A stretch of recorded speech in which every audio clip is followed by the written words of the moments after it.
los martes, perdón, usted tiene los martes bioseguridad, y bioseguridad es evaluada el día martes. El día viernes con nosotros va a ser evaluada la parte de radioprotección. Los exámenes parciales son independientes. El examen final es cuando se junta todo, pero Ah, yo respectivamente en pensé cada que era, clase que tengan. perdón, pensé que ahora se juntaban también.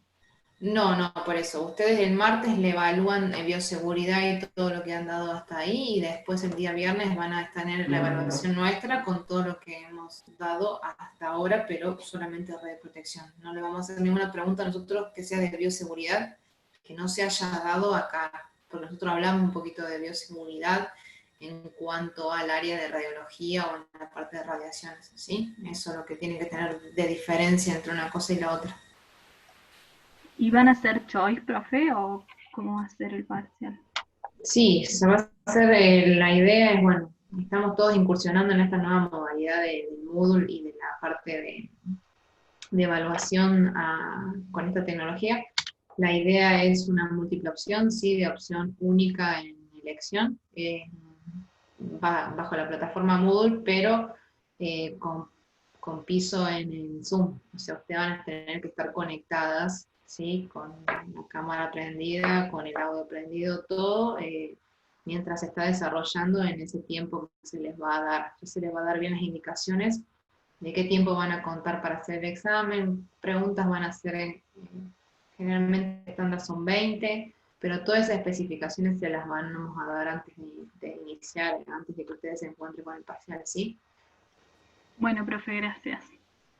Igualmente, bueno, lo mismo de siempre.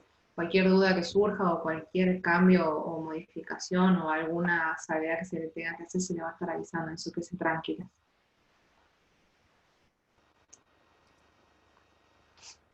Chicas, empezamos entonces con lo que nos compete hoy en día, ¿sí?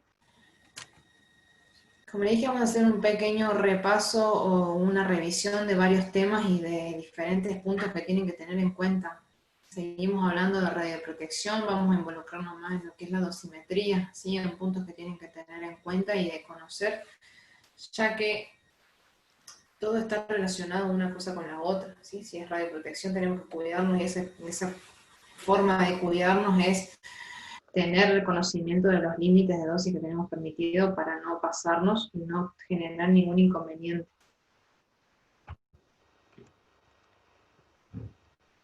Cuando Guille les habló la semana pasada de la radioprotección, sí, me gustó hacer la salvedad de esta parte, que según lo que hablamos nosotros de la ISRP, que es la Comisión Internacional de Protección Radiológica, hablamos de los objetivos de la radioprotección en sí, ¿sí? Que es limitar el daño que pueda llegar a producir la radiación, pero sin cortar los beneficios que esta trae. ¿Sí? Un diagnóstico preciso puede significarle la diferencia entre la vida y la muerte al paciente, ¿sí? Pero tampoco es cuestión de hacer uso y abuso de esas radiaciones. Siempre que se utilizan radiaciones tenemos que tener puntos claves y cuidados con las mismas, ¿sí? Este dibujito siempre me agradó bastante porque representa básicamente las dos áreas que nosotros tenemos. Digamos que esta vendría a ser la de Guille y esta vendría a ser el área de medicina nuclear, por así decirlo, ¿sí? Esto es radiación X, que es mientras el equipo está funcionando, la radiación viene desde afuera y se ve involucrado al paciente.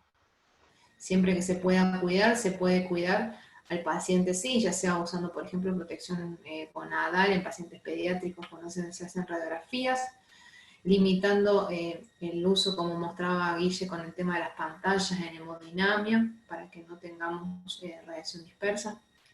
Y en este caso, en la parte derecha de la pantalla, en nuestro caso en medicina nuclear generalmente la fuente es una fuente sellada.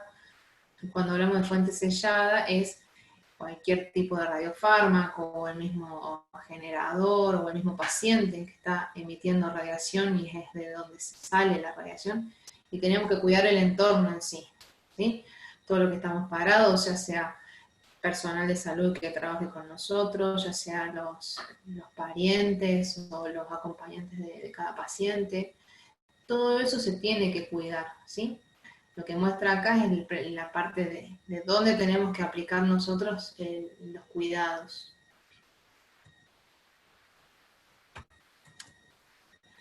Este cuadrito se los mostró Guille y habla en resumidas cuentas de los diferentes tipos de dosis que podemos observar, ¿sí? O las que tenemos que tener en cuenta a la hora de trabajar o movilizarnos en un área de radiación. Se las voy a leer así, ya la han visto, nomás que después vamos a ir especificando las más importantes o las que más tienen referencia y importancia a la hora del manejo en los servicios, ¿sí? Tenemos la dosis absorbida, que es dosis en un punto, lo que está entre paréntesis es la unidad. Esto se mide en miligrays.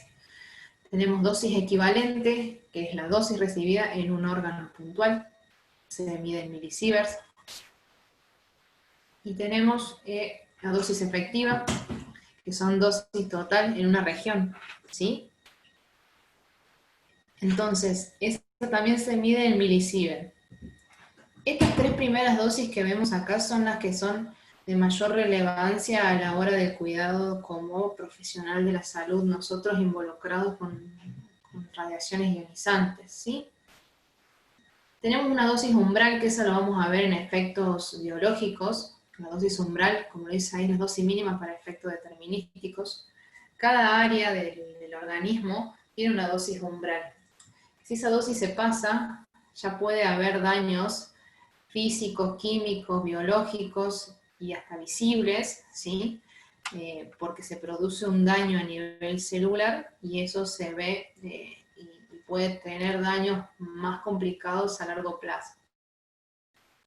Después tenemos dosis máximas permisibles, ¿sí? Dosis acumulativas, efectivas, colectivas, cuando hablamos de un grupo de personas. Hablamos de dosis efectivas comprometidas. ¿Alguien habló? No, está bien, está perfecto. Está bien. Después tenemos la dosis efectiva comprometida, que eso es para el área nuestra, para el área de medicina nuclear. Disculpen, estoy hablando, estoy leyendo el chat. No hay problema, ahí te pongo presente, Sofía, no hay drama. Tenemos la dosis efectiva comprometida, como les decía, que eso tiene referencia a nosotros en el área de medicina nuclear, ¿sí? Eso va a estar involucrado dentro de lo que son los diferentes tiempos y el metabolismo de cada radionucleído, ¿sí? Que estemos manejando. Como les decía yo, por ejemplo, el iodo 131 que usamos para terapia de lo que es de tiroides, tiene afinidad por la tiroide, y de acuerdo a cómo se vaya metabolizando y el periodo de semi-desintegración y la vida media que esté manejando ese material, va a dar unas dosis efectivas comprometidas, y eso hay que tenerlo en cuenta a la hora de ya sea tratamiento o de manejo del mismo, ¿sí? Y bueno, hablamos de dosis estimada cuando hablamos de la suma de todos los tipos de las radiaciones. Ya lo vamos a ver, puntualizar las más específicas, las que más importancia tienen, pero no quería que dejaran de conocer las que están ya nombradas anteriormente por Guille y explicadas también, ¿no? Tenemos tipos de exposición, ¿sí? Hay tres tipos de exposición. La diferencia acá, sí. Escucho a alguien como si tuviera el audio prendido, por eso interrumpí, disculpen. Tenemos, como les decía, diferentes tipos de exposiciones. La gran diferencia que siempre nos preguntan a nosotros, por ejemplo, es que cuando salen de hacerse una radiografía, ustedes ya no tienen más radiación, ¿sí? Ustedes fueron irradiados, ¿sí? En este primer caso. Mientras el equipo de rayos X o el equipo de tomografía esté funcionando, están siendo irradiados, el paciente está siendo irradiado. En el momento en que se corta la energía, en el momento en que el paciente sale, se aleja del aparato, ya no hay más radiación, ¿sí? Ese individuo que fue irradiado no tiene radiación en su cuerpo.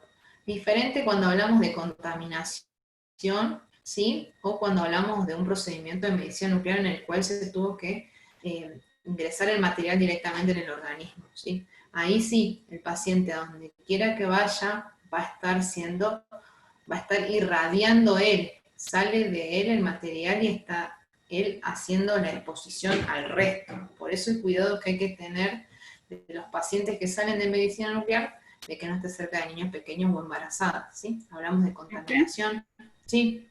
O sea que, digamos, está contaminando, en realidad estaría como que irradiando a otro. Exactamente, sí. El paciente que se va de medicina nuclear, digamos que está contaminado, ¿sí? Entonces, a donde él va, él está siendo un emisor de radiación y está exponiendo al resto. Entonces, esos son los cuidados que tiene que tener en la distancia con los niños pequeños, en no estar cerca de mujeres embarazadas, en tener esos recaudos porque él está siendo una fuente de material radiactivo. ¿Y eso por cuánto tiempo, digamos, profe, o sea, lo tiene? Eso dependerá del radiofármaco que se haya utilizado y bueno, de la dosis también. No es lo mismo, por ejemplo, un estudio del angiograma linfático de miembros inferiores donde usamos 2 milicurí nada más y se inyectan en los pies, a un estudio, por ejemplo, de una perfusión de miocardio que se utilizan alrededor de 30 y 40 milicurí y están distribuidos generalmente en todo el cuerpo y principalmente en la zona del tórax, ¿sí?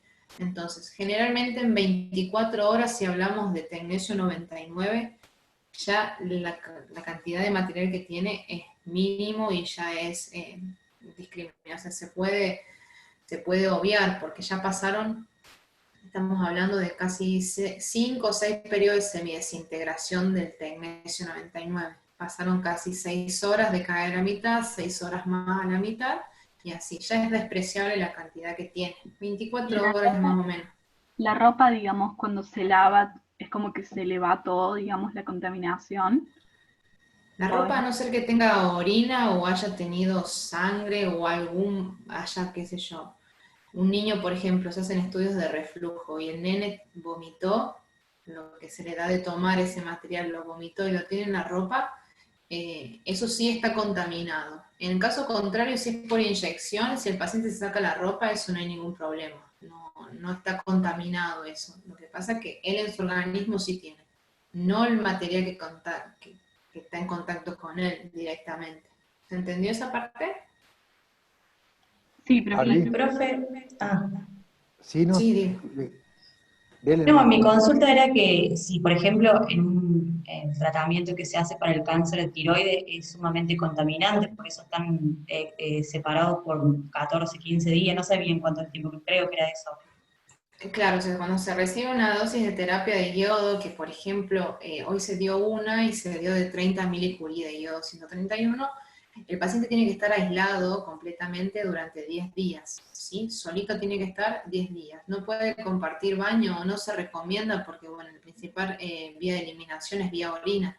Tiene que tirar 2 o 3 veces la cadena, entonces todo lo que él, o sea, si por ejemplo le dan un plato de comida, él puede comer todo, pero su saliva, todo eso queda contaminado. Ese material o esos cubiertos y esa vajilla, él tiene que tener un cuidado especial a la hora de lavarlo para no seguir contaminando. Se le dice al paciente que, por ejemplo, algo tan básico como que no orine mientras se bañe. ¿Por qué? Porque cuando está bañándose y orina, al perder el material por ahí, toda esa orina está contaminada con el material y le queda todo pegado en la parte de las piernas. Y eso lo que hace es estar dañando la piel que estuvo en contacto con esa orina porque queda pegado un material radiactivo ahí y la piel se va a ver afectada, se va a ver dañada. Entonces, ese tipo de diferencias las tienen que tener. Una dosis de 150 es lo mismo, no más que bueno. Son los recaudos que se tienen que tener. ¿Se entendió? Sí, profe. ¿Y el paciente queda aislado, o sea, en el hospital, digamos, o...? De acuerdo a los recursos que tengan. Hay pacientes que vienen del interior y tienen que pedir en obras sociales, ya sea en un hotel o se les da una habitación en el hospital y quedan resguardados ahí. O si no, se van a su casa, si disponen de la parte de la infraestructura como para irse a su casa, que tengan una habitación sola y donde puedan compartir, que no tengan niños pequeños o que no tengan contacto con mujeres embarazadas o personas en edad fértil, ese tipo de cosas. Si lo pueden hacer, lo pueden hacer en su casa, o capaz se van a la casa, qué sé yo, de sus papás o a la casa de algún amigo, eso lo pueden hacer. Mientras tengan los recaudos, porque o sea, cuando salen del hospital ya uno no los puede controlar, tienen que ser conscientes, por eso la información es importante que se le dé de radioprotección para con él y para con los que lo rodean, obviamente.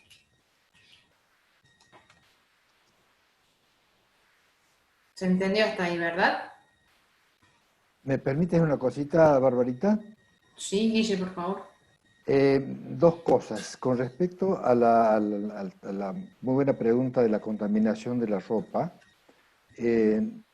cuando veamos más adelante en lo que hace al tema de los efectos biológicos de la radiación, la contaminación puede ser interna o externa. Lo que nombraba Barbarita son una contaminación interna, llamémosle así, porque se le da a propósito al paciente, o sea que es algo voluntario en cierta manera. Y luego está la involuntaria, que sí es la que a través del polvillo o a través del gas se puede adherir a la ropa, en alguna circunstancia que no es común, como ser que hay una pérdida de radiación en algún lado. Y segundo, hacer mucho hincapié con respecto al tema de la eliminación del radionucleido, como decía Barbarita, con respecto a través de la orina, porque nosotros cuando veamos el uso de los medios de contraste más adelante, también se elimina por vejiga. Y experiencia propia, cuando nos tocaba hacerle una exploración o una radiografía al paciente que había sido tratado circunstancialmente por una lesión en la tiroide o una lesión vaginal, en el caso de las mujeres, nuestro ingreso a realizar la exploración tenía que tener todos los recaudos de bioseguridad posibles. Delantal plomado, cubre tiroide, tratar de no tocarlo mucho al paciente, etcétera, etcétera, porque, como dice Barbarita, el paciente está emitiendo permanentemente radiación, como no la vemos ni la sentimos, pero sí nos puede causar daño. Así que bueno, eso nomás quería comentar, si es que le sirve. También ahora que ella habló, nosotros en medicina nuclear tenemos mucho riesgo de contaminarnos, ¿sí? Porque el material que manipulamos lo manipulamos directamente con las manos, y si bien usamos guantes, hay momentos en los cuales los mismos materiales se nos quedan en las manos, y la contaminación que se puede tener es normal, o sea, no es normal. ¿A qué me refiero? Nosotros tenemos para medirnos porque se nos rompió algún frasco, entonces se contaminó algo, nos ha pasado que una de las jeringas, un niño, cuando se estaba intentando hacer una inyección, nos manoteó, entonces eso activó el émbolo de la jeringa y nos contaminó parte del brazo, entonces tenemos que tener recaudos, podemos contaminarnos, tenemos que saber cómo limpiarnos, cómo accionar a eso. Entonces, la contaminación, como decía Guille, el paciente lo lleva por dentro, eso es el beneficio que va a recibir a través de un diagnóstico, pero bueno, puede haber, como ya vamos a ver más adelante, accidentes que puedan involucrar ese tipo de radiación y que nosotros nos contaminemos, tanto la ropa como las manos, como alguna parte del cuerpo, eso se puede ver y ha sucedido, ¿sí? Cuando hablamos, sí, me estoy como que escuchando fantasmas, disculpen. Los tipos de exposición es lo que vamos a ver ahora, ¿sí?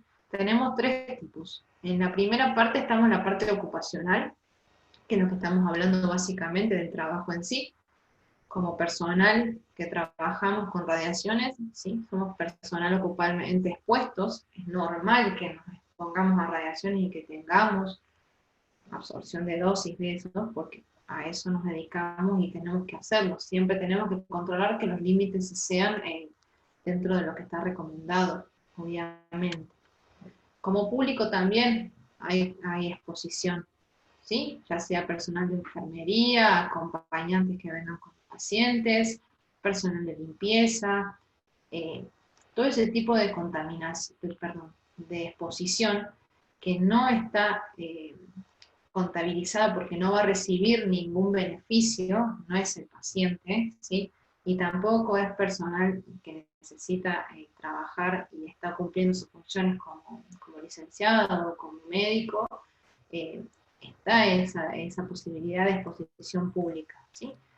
Ahí me da una salvedad que dice que el embrión es considerado público, porque el niño que se está gestando no tiene ningún beneficio de lo que se está realizando afuera. Si bien es raro que se hagan estudios eh, para mujeres embarazadas, no están exentos y se hacen. Pero a lo que es exposición al feto se lo considera como público y los límites de dosis son diferentes para ellos, ¿sí?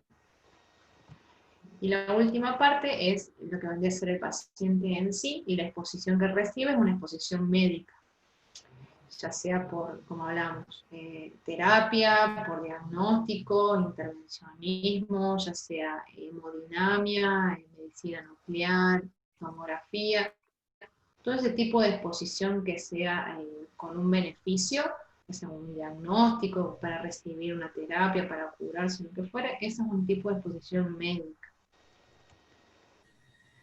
Cuando le ¿Profe? hablaba recién de que sí, Justo que decía lo de médico, ahí el último que vimos. Ustedes, sí, digamos, como doctores, como médicos, a lo largo de la vida, digamos, al estar tan introducidos en todo esto de las radiaciones y radiaciones, eso, como que sufren algo, digamos, a nivel salud. se supone que si vos trabajás con los materiales como corresponde, si te estás con la dosimetría y tenés todos los recaudos, vos no tenés que tener ningún efecto ni nada por el estilo, ¿sí? Por eso la importancia de usar los materiales de radioprotección y de estar atento a la dosimetría y trabajar con los recursos y los elementos que tenemos. Porque se supone que los cálculos de dosis que vos te dan para trabajar esos niveles que vos no te podés pasar, por ejemplo, de 20 milisievert anuales, que en verdad son 6, que están reducidos, todo eso está contabilizado a largo plazo, a un plazo de que vos estás trabajando, desarrollando actividades durante 30, 35 años en ese campo. Entonces, todos los controles que vos te haces, toda la dosimetría que se lleva, todos los recursos que vos contás, es lo que hablábamos de las dosis efectivas, de las dosis absorbidas, todo ese tipo de dosis, lo que haces es reducir el riesgo de que a vos no te suceda nada. Obviamente que si vos vamos a ver más adelante, que a baja tasa de dosis durante mucho tiempo las probabilidades de que vos sufras de cáncer supuestamente se aumentan, si vos, como digo, si vos trabajás bajo norma como corresponde, no deberías de sufrir ningún daño. Acá, perdón, Sí, perdón, Barbarita. sí, Voy a responder la pregunta que está poniendo allí, en donde decía el periodo de descanso. Bueno, eso es una cuestión que se legisla, como diciendo, entre comillas, para recuperar parte del metabolismo de los que operamos con radiaciones ionizantes por un periodo de 15 días para todos. Es una cuestión legal más que nada. Lo que yo quería hacer, ampliar con respecto a lo que decía Barbarita, acuérdense ustedes que nosotros anualmente convivimos desde que nacemos hasta que morimos con radiaciones ionizantes. Nosotros tenemos un pico de 2.4 a 3.5 milisieverts de radiación ambiental o radiación cósmica que convivimos y compartimos por año, ¿sí? Además, eso era por un lado. Y después tenemos todos los, como decía Barbarita, todos los métodos de bioseguridad que nos impone a nosotros desde el punto de vista personal, desde el punto de vista legal y fundamentalmente desde el punto de vista administrativo. O sea, nosotros debemos contar con todos los elementos, como está el plomado, cubre tiroideo, guantes, etcétera, etcétera, a los cuales los debemos usar sí o sí, a pesar de su peso, insisto, a pesar del peso y de la incomodidad que puede representar, junto con el dosímetro ubicados en lugares estratégicos para que se nos mida y nos determine la cantidad de radiación que estamos expuestos en forma directa o indirecta. Y por último, con respecto al tema de la radioprotección, acuérdense que habían 3 ítems que son claves, que seguramente ahorita lo va a hablar, que es la distancia, el tiempo de exposición y el método de blindaje a los cuales tenemos que estar sometidos. Vale la pregunta de ustedes porque mientras nosotros trabajamos es frecuente que el paciente vía uso de Internet o información de Internet o información cruzada, entienden a veces de que el paciente con una exposición va a tener alguna lesión bastante grave. No se puede afirmar ni negar, pero sí podemos decir de que son dosis muy mínimas por las cuales nosotros estamos exponiendo a ese paciente para cualquier tipo de lesión. Barbarita. Sí, como dice Guille, o sea, nosotros trabajamos con toda la infraestructura y con todos los elementos de radioprotección y como dice Guille, hay que usarlos. Y bueno, el tema de la dosimetría, mensualmente les llegan los informes de dosimétricos que si vos estás jugando con la dosis se les hace una salvedad, te hacen llamado de atención y todo lo que eso conlleva administrativo y profesionalmente. Sí, siempre se intenta cuidar y no hay que buscarlo como una forma de excusa o de reto, sino de que estamos intentando cuidarnos, ya sea que, por ejemplo, si uno no está usando el dosímetro, nos avisamos o nos los damos, porque a veces uno no se acuerda o está tanto en la locura que se lo sacó para algo y después no lo vuelve a colocar. Eso está en cada uno, por eso la importancia de saber y conocer y de manejarlos a eso. Y como dijo Guille, sí, tenemos las famosas profilácticas nosotros que son 15 días, más allá de las vacaciones normales que corresponden como trabajador, que, que lo que hace es para darle tiempo al cuerpo de recuperarse de cualquier lesión que pudiera haber recibido, entonces ese tiempo se da como un tiempo de gracia para descansar biológicamente. Como les decía, bueno, una parte de los tipos de exposiciones ya los vimos y tenemos una salvedad que es la previsibilidad, ¿sí? Tenemos la opción que es planificada, ¿sí? Que tenemos nosotros, generalmente es el paciente va a estar citado, tiene conocimiento de las causas, se les puede ir ateniendo a lo que vendría a ser los tiempos, el material que se va a utilizar, si se tiene que hacer radiografía, si se tiene que hacer 1 o 2 tomografías, si se puede usar o no protección gonadal, si tenemos que hacer diferentes métodos o si tiene que hacerse diferentes estudios, programarlos, ¿sí? Entonces tenemos una forma de manejarlo. Eso generalmente es lo que se da en la mayoría de los casos y en que se maneja acá en el hospital, obviamente. Pero no quita de que haya acciones, potenciales accidentes o que pueda haber alguna, como les dije, algún tipo de incidente que se nos cayó un frasco de tecnesio, se nos rompió, como digo, algún daño en el aparato, puede haber fuga de radiación, puede haber algún daño que nosotros no lo estemos manejando, no tengamos conocimiento y ocurra. También hay que estar preparado para ese tipo de cosas. Nosotros tenemos, en la parte por lo menos de medicina nuclear, tenemos en el área de cuarto caliente, que es donde manejamos nosotros el material radiactivo, todos los instructivos. Si sucede algún accidente o algún incidente tipo de alguna rotura de frasco o algún derrame de material radiactivo, de cómo se tiene que implementar, cómo tenemos que limpiarlo, cómo delimitar la zona, tenemos que dar aviso a quién de cada uno responsable.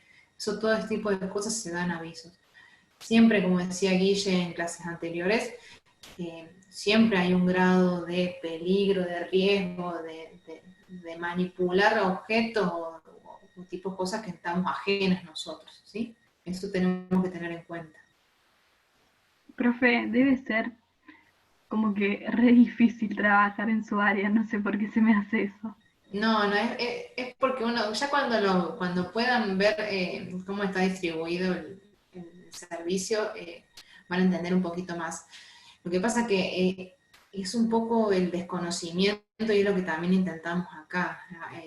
Uno habla de medicina nuclear, hablamos de fármacos, hablamos de cosas como si fuera, no sé, ustedes se imaginan que estamos en un laboratorio todos emplomados en un búnker cerrado, pero es un área muy linda y con los recaudos mínimos necesarios se puede manejar. Digo, como toda área, uno nunca está exento de las cosas es muy linda para mí, a mí particularmente siempre me atrajo la medicina nuclear, pero ya cuando tengan la oportunidad de conocerlo, van a ver. Lo que pasa es que tenemos otros tipos de, ¿cómo explicarlo?, de recursos, en el sentido de que nosotros no podemos apagar el equipo y ya cortar la radiación. Tenemos que tener ese recaudo de que el material, tenemos que ser conscientes de lo que estamos manejando por el tema mismo, de que un error puede ser que le inyectemos otra cosa al paciente y al final terminemos dañándolo, o bueno, el riesgo de contaminación que por ahí en radiología convencional no lo tienen. Pero toda área tiene sus pros y sus contras, digamos. ¿O no, Guille?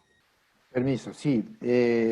Haciendo hincapié con respecto a lo que está diciendo Barbarita, que es demasiado importante, en la clase anterior habíamos visto los principios básicos de las reacciones, del uso de las reacciones ionizantes, que hablábamos de las tres cosas, que era la justificación, la optimización. Acuérdense ustedes, por favor, que en el segundo ítem, en lo que hace la optimización, hablando puntualmente de los potenciales riesgos a las exposiciones innecesarias, nos introduce directamente a este tema. Tomo una pregunta que recién hicieron ahorita, si es difícil. No, nada es difícil, nada es imposible en la medida que uno se adapte en forma instructiva, en forma intelectual y en forma normativa a cada una de las situaciones que nos toque trabajar. Todos los trabajos son difíciles. El del médico, el de la enfermera, el de nosotros, todos tenemos riesgo en eso. Pero en la medida, en tanto y en cuanto cada uno de nosotros sepamos adaptar, adoptar y aplicar cada una de las consignas que tenemos, y fundamentalmente lo que hablé yo en la clase anterior, el tema de la atención.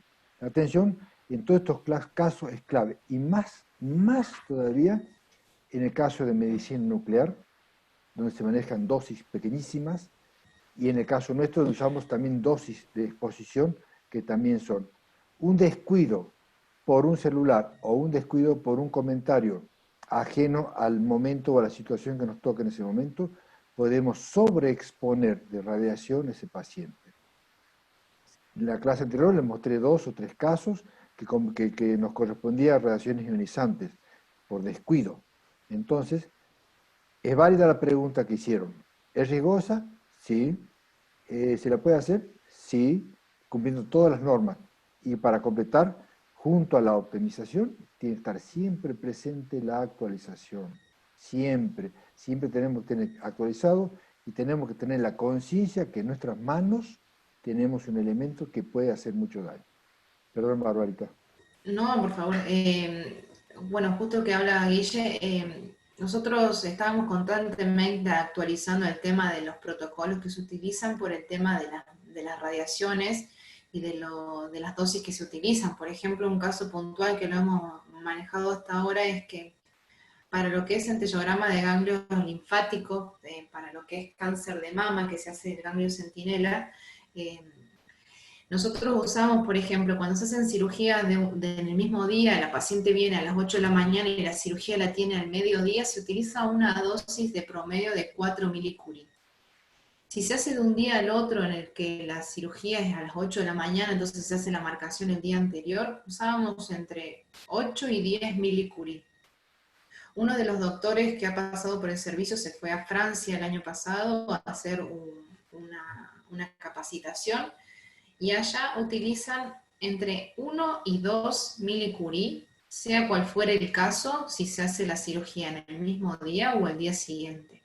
Que eso nos dio la pauta a nosotros de que las radiaciones que estábamos usando, las dosis que estábamos usando eran bastante grandes, ya que ellos tenían los mismos resultados, pero acá en todo lo que es Argentina se estaban usando esas dosis, no es porque nosotros queríamos usar 8, 4 o 10, eran los que se estaban utilizando.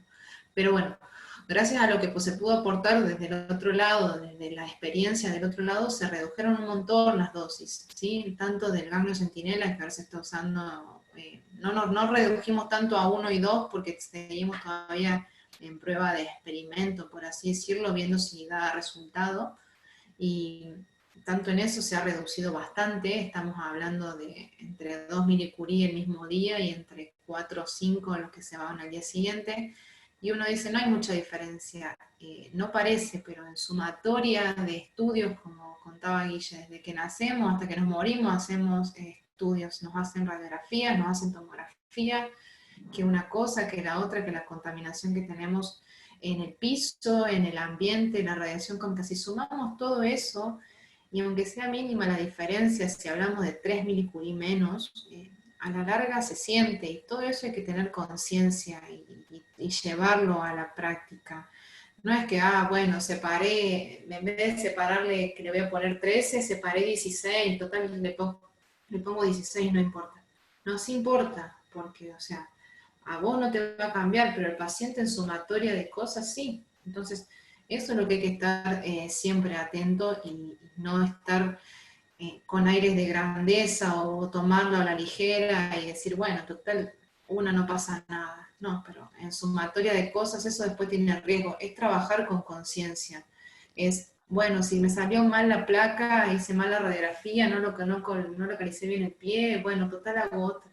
No, pero no es el hecho. O sea, sí, vas a hacer otra radiografía, te va a salir bien a la segunda, pero no es la lógica trabajar así. Tenés que trabajar consciente y hacer las cosas lo mejor posible en conocimiento y en causa de lo que estás haciendo, obviamente, ¿sí? Disculpen, me emocioné un poquito con eso. Igual, profe, por ejemplo, con lo que decías eso de que descubrieron que con 2 milicurie, creo que habías dicho, Sí. hacían lo mismo que ustedes acá con 8, por decirte.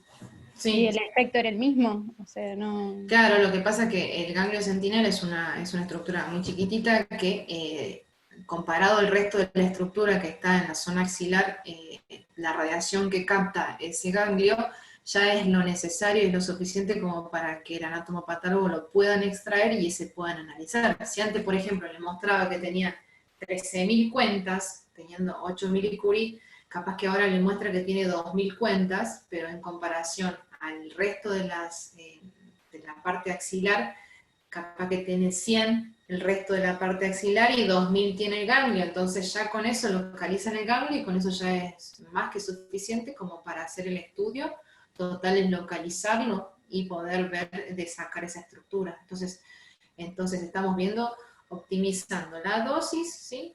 Para poder darle el mismo beneficio a la paciente y reducir los riesgos que pueda llegar a tener a largo plazo por sumatoria de dosis. Es eso básicamente. Profe. Sí. Y como pacientes nosotros, digamos, cuando nos inyectan eso que dijiste para hacer el estudio en el miocardio, no me acuerdo cómo fue que dijiste. Sí, la perfusión de miocardio. ¿Cómo, o sea, nosotros no tendríamos cómo darnos cuenta si lo que nos inyectan es la cantidad justa o se excedieron? O sea, es como que estamos expuestos, digamos, en cierto aspecto. Ustedes están entregados a nosotros. Permitime una aclaración, Barbaritas, discúlpame. Cuando, volviendo a los ítems anteriores de la actualización, hay que tener en cuenta de que el equipamiento, la tecnología avanza día a día, y ello impone, dentro de esa actualización, justamente ir bajando permanentemente las dosis. El objetivo y la premisa y la consigna que tenemos permanentemente nosotros los operadores es bajar al máximo la dosis sin modificar demasiada la imagen. Le pongo un ejemplo. Año 88, 90, me tocaba hacer mamografía en el hospital privado, y antes que yo comenzara se usaba en valor real numérico 1000 era lo que era la dosis de radiación para hacer una mamografía. Avanzó tanto en esos momentos con el tema de los chasis, con el tema de las películas, y se bajó a 80 la cantidad de radiación que puede recibir ese paciente. Y hoy por hoy, con los últimos avances, con la digitalización, estoy seguro que se están usando 5 o 10. O sea, si bien es cierta y es muy válida la pregunta que hicieron, a veces el hecho de estar actualizado permite, por eso el doctor se fue a Francia, o en la lectura misma, nos permite a nosotros ir reduciendo paulatinamente todo lo que sea el probable o posible daño que puede recibir el paciente, pero no porque nosotros quisiéramos o porque no supiéramos muchas veces, sino porque la tecnología en la cual estamos utilizando, no digo que no sea la adecuada, pero sí a veces es necesario que esté un poco más acorde o más al momento de que podamos realizar el estudio. Barbarita. En ese caso, como planteaste recién, Guille, nosotros nos pasa, o yo lo vi, por ejemplo, donde yo desarrollaba actividades anteriormente, teníamos un aparato para hacer estudios pulmonares, en los cuales se utilizaban dosis de 2 milicurie, ¿sí? Ya que eran estudios para hacer estudios de pulmón, ventilación y perfusión pulmonar. Ese equipo, el Tecnegas, que nos daba a nosotros la posibilidad de que en 5 minutos ventiláramos un paciente con una mínima dosis de 2 milicurie que ingresaban, y teníamos una imagen que la podíamos hacer tranquilamente y hermosamente en 5 minutos. Acá, por la cantidad de pacientes que son muy bajas, los que se realizan ese estudio, tenemos un equipo que es de los años 2000, ponele, y estamos entre 20 y 25 minutos ventilando a un paciente. Entonces estamos irradiándonos porque directamente sale desde el aparato la radiación en otra forma, entonces el paciente está mucho tiempo expuesto, nosotros también, y bueno, llegamos al mismo resultado, pero bueno, si tuviéramos un aparato más avanzado, se podría hacer más fácil, más rápido, sin tanta exposición y sin tampoco tan desgaste de los mismos equipos, ¿sí? Por eso también, como dice Guille, la actualización en aparatología es importante que acompañe al conocimiento y a la formación de los profesionales. Porque vos podés saber un montón, pero no tenés las herramientas para aplicarlo y no podés tampoco optimizar desde ese lado, ¿sí? Volviendo a la exposición del cuadrito que estamos viendo, se los puse porque me gustó en el sentido de la información que da. Del lado izquierdo, ¿sí? Lo que hablamos es en un caso de como les dije, de una potencialidad, un accidente o una emergencia que pueda haber, ¿sí?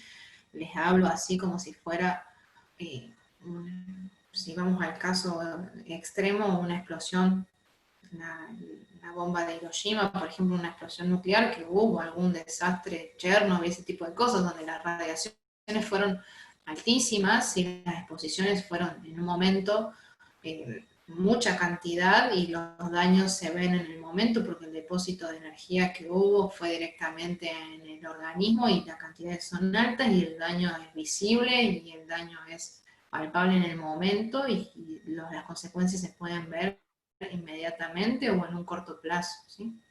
Lo que hablamos acá es con dosis bajas, que es para más lo que vendría a ser el tema nosotros de que trabajamos, desarrollamos actividades en la parte con radiaciones ionizantes, que son pequeñas dosis de todos los días durante años, ¿sí? Que vamos recibiendo nosotros por estar trabajando. Entonces, lo que intentamos hacer con el control de la dosimetría y con los elementos de protección que tenemos, ¿sí?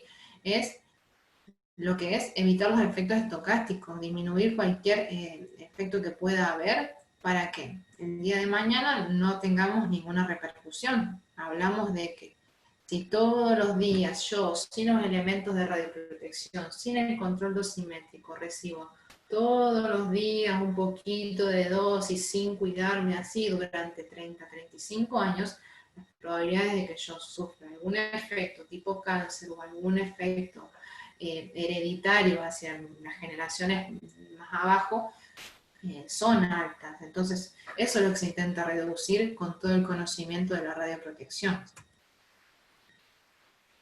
Hasta ahí fue un repaso de lo que vendría a ser un poco de la radioprotección. Ya vamos a volver un poquito más adelante con el tema de la justificación, la optimización y todo lo que es la concientización, que es lo más importante. Pero hacemos un paréntesis para ver la dosimetría, ¿sí? En algún momento las nombramos, algunas de las que vamos a ver, no más que quiero que profundicemos en las más puntuales y las más importantes, que es dentro del área nuestra. Vamos a tener dos tipos de dosimetría interna y dosimetría externa, ¿sí? Por lo mismo que decíamos, las radiaciones pueden venir desde afuera, ¿sí?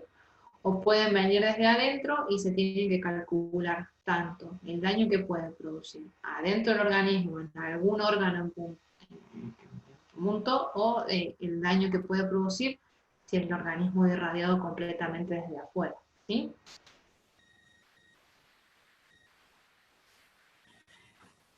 Lo que vamos a hacer acá es ver los diferentes tipos de dosis efectiva, equivalente, la dosis absorbida, y cómo influye y qué tiene que ver cada una, qué características tiene cada una y qué diferencias hay entre ellas, ¿sí? Eso es de vital importancia y es muy importante para nosotros, para que ustedes sepan distinguir cuando se hable de una o de la otra, ¿sí? Cada radionucleido que vamos a ver o que se va a hablar o que se va a conocer se comporta de una manera diferente adentro del organismo. Cada uno, como les dije, tiene características especiales. En la tabla lo veíamos, cada uno tiene un periodo de desintegración, tiene una vida media, tiene una forma de desintegrar por alfa, por beta, por gamma o por ambas, o puede estar de diferentes formas de interaccionar adentro o afuera, ¿sí? En primero lo que tenemos que ver son las posibles vías de entrada al organismo y en las cuales pueda llegar a ser dañino hacia adentro. Tenemos formas de que ingrese.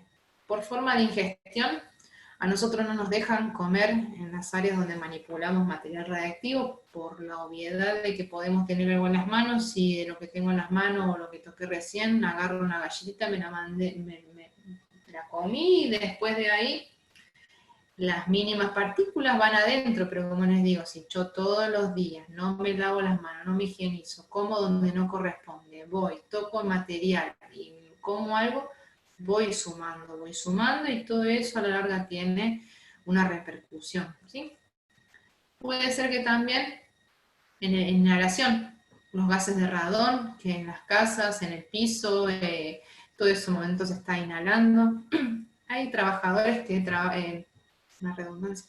Los trabajadores, los mineros que trabajan en la parte del suelo hacia abajo, todo lo que es material radiactivo presente en el mismo piso, todo eso que se hace como un hollín, todo ese tipo de cosas, ingresado tanto por la parte de la boca como por la parte respiratoria, y eso se va directamente a los pulmones y ahí se queda y ahí hace el daño, ¿sí? También puede ser que ingrese por una herida, ¿sí? Siempre nos dijeron y siempre a mí me quedó grabado que teníamos que tener mucho cuidado en las manos a la hora nuestra de trabajar, porque bueno, al ser manipulado el material radiactivo con las manos, si bien usamos guantes, cualquier corte que podamos tener es una vía de ingreso más fácil. Si algo me queda en la piel, yo me limpio, me dejo correr agua, pongo algo absorbente, y la barrera principal que tiene nuestro organismo es la piel. En el momento en que eso se ve dañado, que tengamos una herida, ¿sí?, la vía de ingreso es mucho más fácil, es mucho más rápida y así hace también acumulación. No lo piensen en pequeña escala y en un solo momento. A ver, si yo tengo constantemente lastimadas las manos y estoy manipulando material como no corresponde, sin guantes, y estoy constantemente tocando, eso a la larga va a ser sumatoria y eso a la larga va a ser donde veamos el problema, ¿sí? Como les dije, sí. Puede ser que también, o sea, no sé si es solamente en las películas o qué, pero que por ahí como que se empieza a quemar y se puede llegar a ver el hueso. Estamos hablando de una exposición importantemente grande. A ver, como les dije en su momento, en Chernobyl, la serie Chernobyl muestra a uno de los bomberos que agarra un pedazo de grafito con el guante que tenía, y al rato se lo ve al mismo bombero sin el guante con toda la mano quemada. O sea, él, la exposición que tuvo fue directamente con el núcleo de grafito donde estaba la parte de uranio, o sea, tuvo un material sumamente pesado y expuesto en grandes cantidades. Entonces sí, el daño fue visible en el momento, y sí, son quemaduras, son úlceras, y se puede ver directamente la carne o el hueso cuando hablamos de grandes exposiciones. Alta dosis. Sí, altas dosis. Claro, o sea, cuando ustedes trabajan eso es imposible no, verlo. en medicina No. nuclear no, para nada, para nada. Se te tiene que caer un elemento, qué sé yo, se te rompió un frasco de yodo y te cayó en la mano, si vos te limpiás, a lo sumo puede ser que te dé algún enrojecimiento como si te hubieras quemado con agua, pero Claro. jamás vi un daño así, no. En el área que nosotros manejamos, no, para nada, en eso no lo van a ver.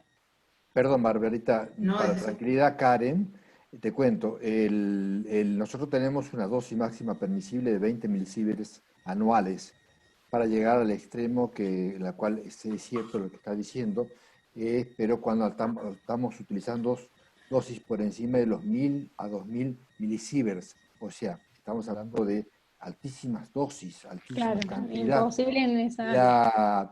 ¿Dónde lo vamos a ver nosotros? En Chernobyl, en Hiroshima, en Nagasaki, en todas estas centrales nucleares donde se derramó gran cantidad, altísima cantidad de dosis de líquido, más que nada, y de radiación en el ambiente. En esos casos sí, es factible, sí es posible.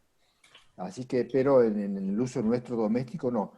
Después, seguramente Barbarita va a hacer hincapié con respecto a las lesiones que podemos tener a largo plazo. Recién hablaba de los sentidos de las lesiones estocásticas, son las que se producen a largo plazo, pero porque es acumulativo. Pero para redondear, la dosis para llegar a ese extremo que planteaban tiene que ser altísima, inexistente para nosotros mismos, acá inclusive, imposible. Sí, Barbarita, perdón. Ah, bien, gracias, profe. No, le iba a decir que hubo un caso, creo que en Centroamérica, no sé si Perú, Colombia, ya lo voy a averiguar bien, en el cual una de las instalaciones de radioterapia se había dejado de funcionar, una instalación con una bomba de cobalto que se utiliza para hacer radioterapia, y se había dejado la bomba de cobalto, por así decirlo, ahí adentro. La gente entró y empezó a desarmar, porque bueno, es una estructura grande con una gran cantidad de plomo y de metal, se empezó a desarmar y bueno, quedó descubierto la pastilla de cobalto. La pastilla de cobalto es así de chiquitita, 2 centímetros, es mínimo. Entonces la gente lo agarró en su momento y bueno, sí presentó quemaduras, pero por desconocimiento y por un mal manejo de ese equipamiento que se dejó ahí como si fuera un tachito y nada más, bien, gracias. Sí presentaron, pero estamos, como les digo, hablando de dosis altísimas que en nuestra área es imposible de ver ese tipo de lesiones. Así que en eso que se tranquila que no va a pasar por lo pronto. Bueno, como les dije, es más o menos lo que hablamos. Las formas de ingreso que son más conocidas es por ingestión, por el mismo, como les dije, que se va manipulando, nos llevamos la mano a la boca y así constantemente es normal que pueda ingresar algo de eso. También, como les dije, en la parte de inhalación. Después la incorporación por piel, como les dije, en el manipuleo constante de lo que estamos manejando, puede haber alguna herida o una quemadura, que eso hace que el material ingrese directamente por ahí. Si no, se supone que lavando las manos y dejando correr el agua, el material se va y no produce ningún daño, ¿sí? Y si produce algún daño es tan mínimo que la célula lo repara, no llega a ser más de ahí, ¿sí? Cuando hablamos de los tiempos que nosotros tenemos que tener en cuenta, ¿sí? Porque como les dije, adentro cada material, cada radionucleido se comporta de una forma diferente, ¿sí? Hay elementos que son más fuertes, más potentes, por así decirlo, y otros que, así como vienen, van y no producen mayores problemas, ¿sí? Nosotros hablamos de tres tiempos. Son diferentes, hablamos de un periodo de semidesintegración efectivo, un periodo de semidesintegración radiactivo y un T biológico, ¿sí? Lo que vendría a ser el periodo, el tiempo efectivo, ¿sí? Es un cálculo de acuerdo al biológico y al radiactivo, ¿sí? Cuando el elemento ingrese al cuerpo, afuera se comporta de una forma y adentro va a ser por metabolismo, va a estar o más o menos tiempo dando vuelta y de acuerdo al órgano que tenga afinidad va a ser donde se produzca su descargo de energía en mayor cantidad, ¿sí? Acá vemos algunos ejemplos, que es por ejemplo el fósforo tiene un periodo de semidesintegración radiactivo, ¿sí? de 14 días aproximadamente. Tiene afinidad por los huesos, o sea que si nosotros ingerimos o ingresamos a nuestro organismo fósforo 32, va a estar principalmente alojado en el hueso, pero va a estar dando vueltas y haciendo daño, por así decirlo, 1200 días, ¿sí? Comparado a su T radiactivo, el T biológico es mucho más alto, ¿sí? Va a estar dando vueltas y haciendo daño más tiempo. Acá lo que vemos, el cobalto 60, que es el que yo les decía recién, tiene un periodo de semidesintegración hablamos de 1900 años. Tiene afinidad por lo que vendría a ser el yodo y la parte del vaso, pero como un T biológico de 9. Su T biológico es mucho menor al T radiactivo. Lo que vemos acá al final, que es el yodo 131, yo siempre les pongo de ejemplo, que es el que usamos nosotros en terapia. El yodo 131 tiene un periodo de semidesintegración radiactivo de 8 días, ¿sí? Tiene afinidad por la tiroides, por eso se utiliza para hacer las terapias de hipertiroidismo y de cáncer de tiroides. Pero va a estar dando vueltas por el organismo 180 días. Por eso se recomienda que aquella persona o aquella mujer que haya recibido terapia de yodo no quede embarazada por lo menos dentro del año de haber recibido la terapia. Cosa de que aquel yodo que haya recibido se haya terminado de eliminar completamente y no haya ningún efecto o que pueda producir otro efecto adverso, ¿sí? Son los diferentes tiempos que maneja de acuerdo al nucleido que acá les pongo por ejemplos, y acá lo que tenemos son los diferentes tiempos y el órgano donde más hace descarga de las energías, ¿sí? No quiere decir que si ustedes ven una imagen de yodo 131, aparte de ver la zona de la tiroides, van a ver todo el organismo, van a ver el sistema digestivo, van a ver un poco de grasa en general y lo que vendríamos a llamar nosotros fondo. Lo importante es que se aloje en la tiroides para que pueda trabajar y descargar su energía ahí. Por eso se lo hace que vaya mucho tiempo al baño, cada 2 horas, aunque no tenga ganas, para que el material que se está eliminando vía orina, el material radiactivo está trabajando ahí en la vejiga y no descargue su energía ahí, sino que siga de paso y no haga daño en esa zona, ¿sí?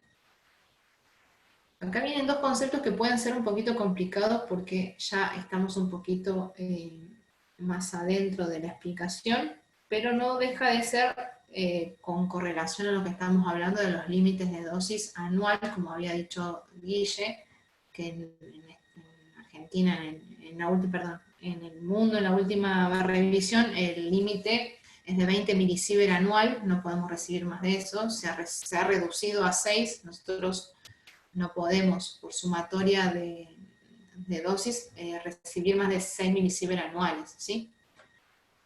Antes calculen que eran 50, no me acuerdo bien el año, Guille, pero antes eran 50 milisievert y se ha reducido ahora a 20, y se sigue reduciendo, y se reduce a 6, y así van a seguir reduciendo por el tema de los cuidados, pero no, siempre se está optimizando en ese sentido.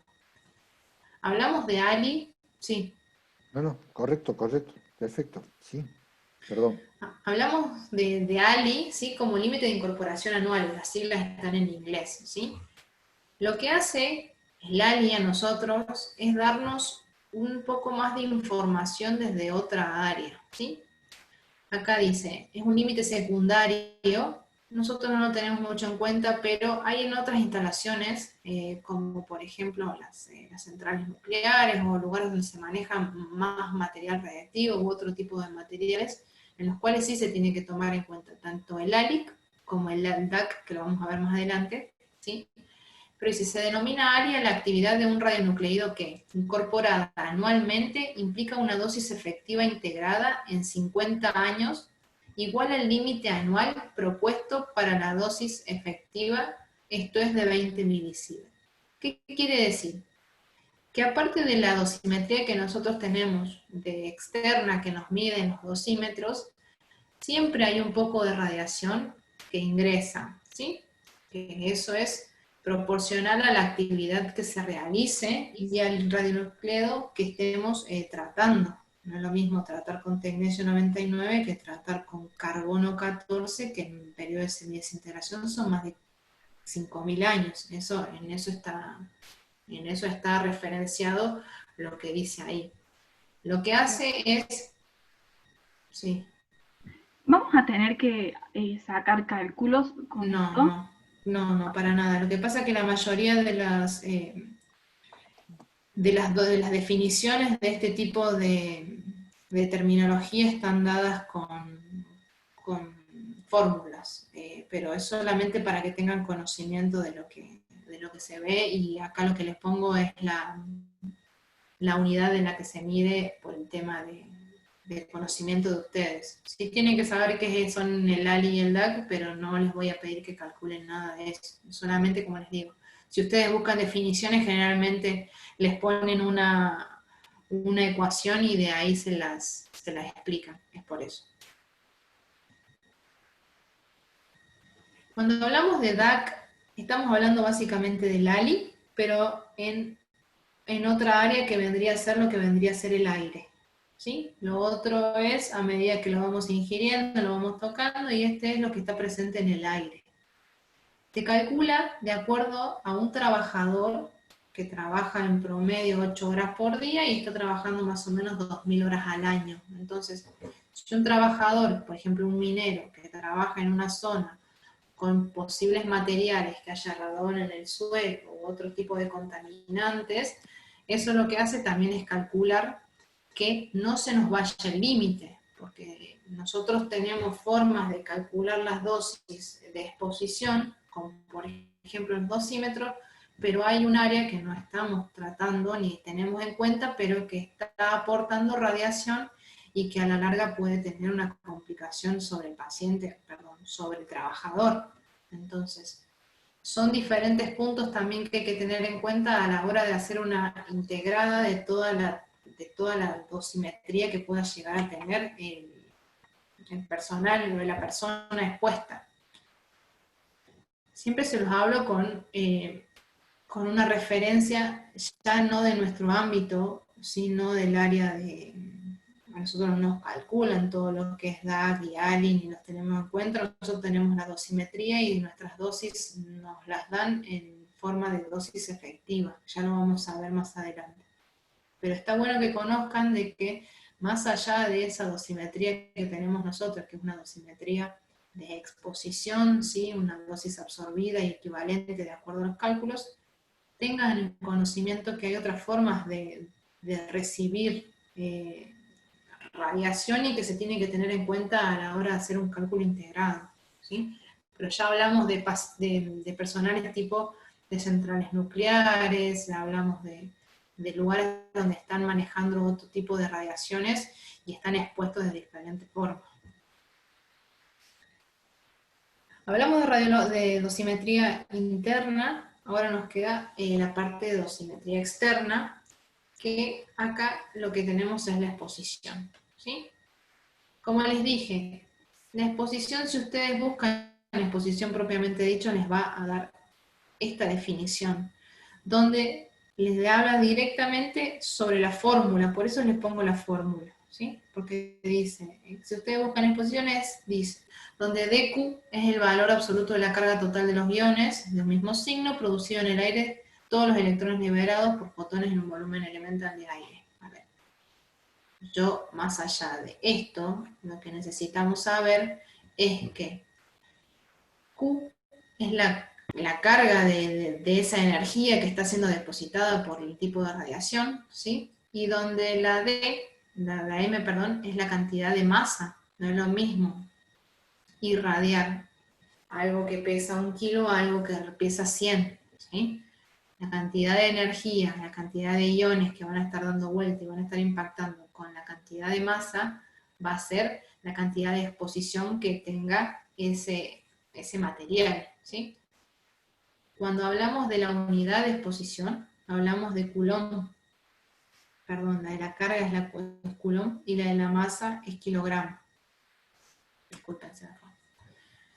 Cuando hablamos de exposición, la unidad es Roentgen, ¿sí? Nosotros tenemos, que ya lo saben quién es, fue el de el descubridor de los rayos X, Don Roentgen. Tenemos, espérenme un minutito, chicos.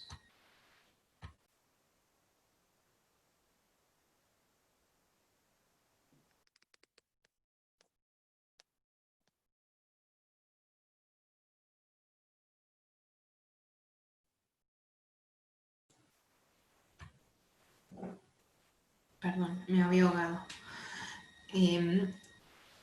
Volviendo, disculpen. La exposición tenemos, lo que tendría que ser es básicamente la cantidad de energía que depositan esos iones en la cantidad de masa, de acuerdo a dónde haya sido o qué haya sido expuesto. No es lo mismo exponer una mano a exponer todo el cuerpo directamente, y no es lo mismo exponerse a radiación X que exponerse a una radiación beta, ¿sí?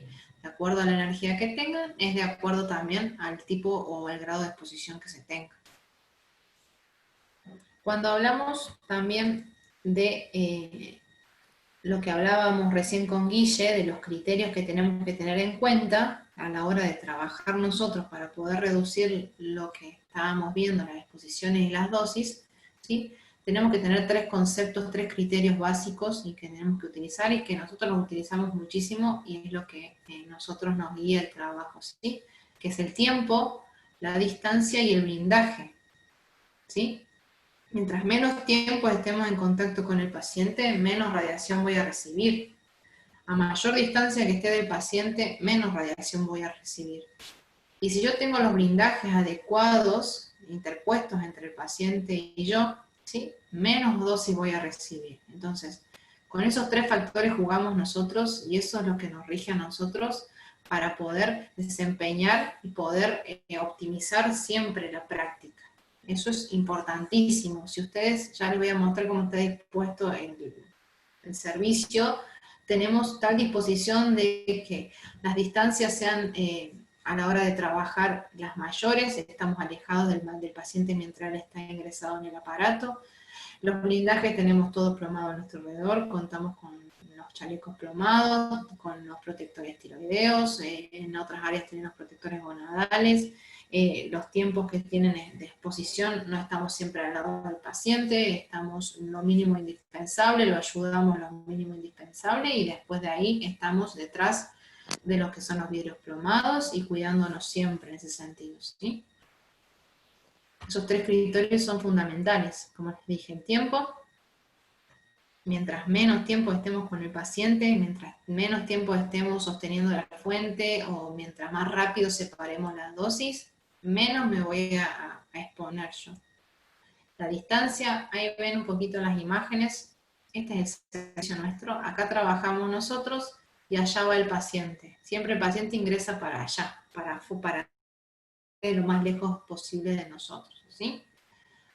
A veces se manipulan elementos, nosotros no, porque es más el riesgo que puedes correr de manipular una pinza o un forceps cuando lo puedes tranquilamente hacer con las manos, pero tenés que trabajar rápido, ¿sí? Es lo que hacemos, compensamos. Si no se puede a distancia, compensamos tiempo.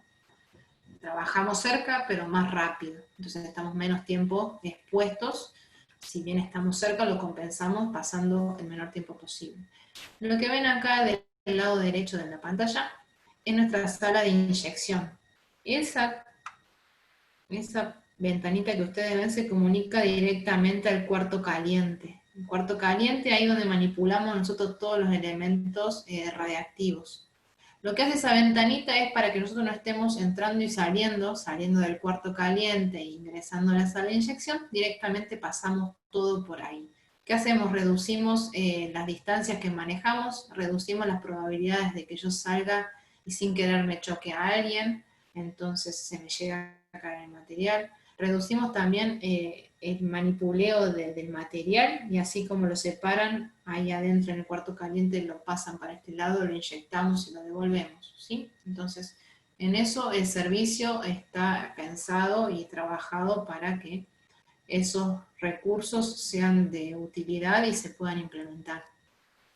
Y como decíamos, el blindaje, protectores tiroideos, lentes plomados, ya le habló Guille, los chalecos, los guantes, Nosotros también tenemos portajeringas plomados, que son todos los elementos donde manipulamos y llevamos la jeringa, porque nuestra jeringa es una jeringa común, es de plástico, lo único que cuando la transportamos en un protector plomado, y eso lo llevamos, lo traemos, pero siempre con blindaje, porque mientras está el líquido dentro de la jeringa, eso está irradiando.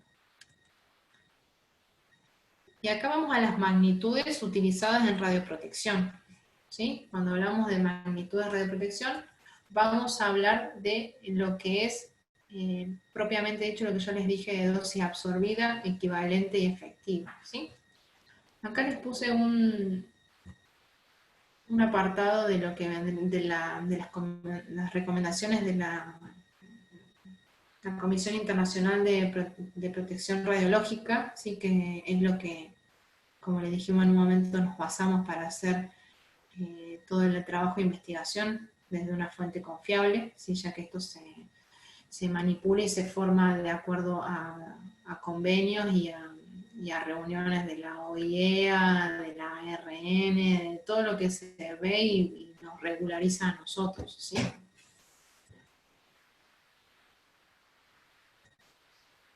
Vamos a empezar con la dosis absorbida, y como les digo, no les voy a pedir que me calculen, pero siempre está bueno una referencia para que ustedes vean desde dónde se moviliza, ¿sí? Y se está definida de forma tal que se puede especificar en un punto determinado del cuerpo, ¿sí? Sin embargo, con fines de protección radiológica resulta conveniente definir la dosis media en un órgano o tejido a través del coeficiente, donde ET, que es esto, es la energía total impartida a un órgano o tejido de una masa MT, ¿sí? Acá, como les decía, no es lo mismo irradiar con radiación alfa, por ejemplo, la tiroide, que irradiar todo el cuerpo con radiación gamma, como dije, a todo el cuerpo. Entonces, la masa va a variar, puede variar tranquilamente de 10 gramos, como el caso de los ovarios, un chiquitito, como a 70 kilos o más, cuando hablamos de una irradiación de una dosis directamente en todo el cuerpo, cuánto recibió o no, ¿sí? Pero acá lo que no hace es diferencia de radiaciones. Yo les dije, no es lo mismo irradiar con alfa que con gamma, ¿sí? Pero acá solamente ve la energía que imparte. Cada tipo de radiación tiene su tipo de energía, ¿sí? Es más poderosa una energía o es menos dañina la otra, digamos. Pero en dosis absorbida no se tiene en cuenta eso. Solamente la energía y la masa de lo que se está irradiando.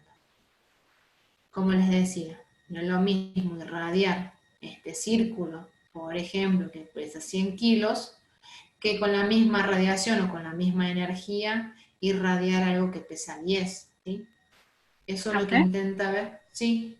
O sea que tendría más irradiación el más chico, se supone. ¿Cómo?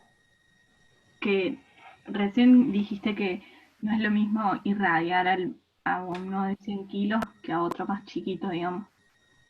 Claro, lo que pasa es que la radiación va a estar distribuida. Si vos a ver, te lo pongo acá porque tengo esta imagen.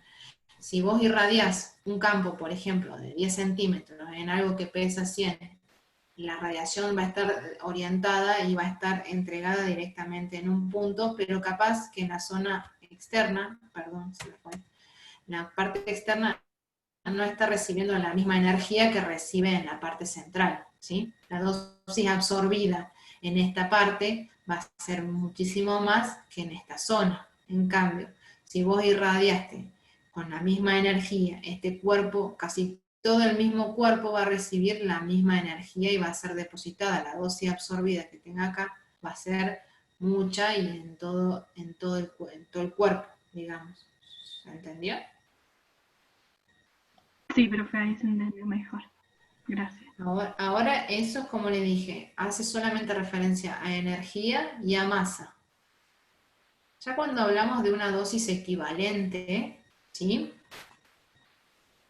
Tenemos que, aparte de la energía y de la masa, tenemos una consideración que es el tejido al que ha sido depositada esa energía. Cada tejido tiene una forma de comportarse frente a esa radiación, ¿sí? Pueden ser que sean órganos más radiosensibles o elementos más radioresistentes. O sea, que de acuerdo a lo que se irradie, se va a interponer un factor de ponderación de acuerdo a esa sensibilidad que tenga ese órgano o ese tejido, ¿sí? Lo que voy a ver ahora es en este cuadro, perdón, se me fui a la dosis efectiva. Lo que estamos viendo, lo que vamos a poner ahora, disculpen, en la dosis equivalente, es el factor de ponderación de la radiación. Como les dije, no es lo mismo irradiar con alfa, con beta, con gamma, con radiación X o con neutrones, ¿sí? Lo que va a hacer la dosis equivalente es diferenciar y poder terminar de definir de acuerdo a esa radiación que fue recibida. De acuerdo a la radiación que estuvo emitida, que estuvo expuesta, se van a multiplicar esas energías porque no es lo mismo los fotones, por ejemplo, la radiación gamma o la radiación X, la calidad de la radiación, que por ejemplo la calidad de la radiación de las partículas alfa, que como vimos son muy ionizantes, son muy penetrantes y hacen mucho daño, ¿sí? Entonces, si yo irradio un cuerpo, vamos a poner un ejemplo así para seguir de ahora en más. Si yo irradio los ovarios, ¿sí?, con radiación alfa, entonces tengo una masa chiquitita, pero la radiación es muy dañina, es muy ionizante. A esa radiación no tengo que multiplicar, o el daño que va a hacer la dosis que me va a dar es muchísimo mayor que si yo lo irradiara, con radiación X o con radiación gamma, ¿sí? De acuerdo al tipo de radiación, van a ser los factores de ponderación que van a terminar de definir esa dosis equivalente, ¿sí? Como les dije, la radiación alfa es muy penetrante, es muy ionizante, hace mucho daño, ¿sí? Entonces se lo multiplica por un número mucho más grande para que ustedes sepan que la dosis es mucho mayor y el daño que va a producir es mucho más grande, ¿sí? Como les dije, nosotros generalmente manejamos fotones, ¿sí?, radiación X o radiación gamma. O lo podemos ver, o llevamos al ejemplo para que ustedes la entiendan un poquito mejor, a lo que son partículas alfa o partículas beta, de acuerdo a los daños que puedan producir por lo mismo que hemos visto, ¿sí? La última que nos queda, que es la dosis efectiva, que es lo que yo les estaba diciendo, pero me apuré, digamos, es que no solo tiene que ver la calidad de la radiación, ¿sí?, de esa radiación que estaba involucrada, si era alfa, beta o gamma, sino que también ahora tenemos que tener en cuenta a dónde fue recibida esa radiación. Como le dije, no es lo mismo irradiar la piel que irradiar los pulmones, que exponer a los ovarios. Eso nos va a dar a nosotros una dosis diferente, ¿sí? Como les digo, porque hay órganos o tejidos más radioresistentes o más radiosensibles, que de acuerdo a eso lo podemos ver en el daño que van a hacer y en las dosis que van a recibir, ¿sí? Estos son los factores de ponderación que los ven en la ecuación, ¿sí? Venimos arrastrando esto, dosis efectiva, ¿sí? Esta es la sumatoria, este es el factor de ponderación del tejido, WT, y esto, HT, es la dosis equivalente, ¿sí? Siempre se calculan de acuerdo a partiendo desde una base, ¿sí? Para yo calcular la dosis efectiva, tengo que haber calculado la dosis equivalente. Tengo que conocer qué tipo de radiación estuvo involucrado, y en la dosis efectiva tengo que conocer qué tipo de órgano o qué tipo de tejido estuvo involucrado, ¿sí? Por lo mismo que les decía. Si hablamos de las gónadas, como por ejemplo los ovarios, el factor de ponderación es mucho más alto que en contra de la piel, por ejemplo, que es 0,01. Si hablamos de las gónadas, estamos hablando de 20 veces más, es como lo mismo. ¿Por qué? La radiación alfa hace mucho daño, es muy ionizante, y no es lo mismo recibirlo en la piel, que es un órgano que es resistente, que se vuelve a reproducir rápidamente a las gónadas, por ejemplo, que como por ejemplo las mujeres que nacen con los óvulos contados, si recibimos una radiación alta en una zona muy sensible, el daño que se produce es mucho mayor y la dosis que tiene efectiva es mucho más grande, ¿sí? El daño que produce son más grandes y eso hay que tener en consideración después para ver los efectos que producen a nivel biológico, ¿sí?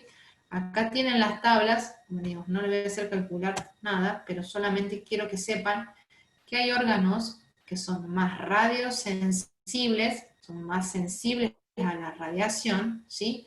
Como así podemos ir a un hueso que es más radioresistente y para que el daño se produzca tiene que ser mucho mayor, ¿sí?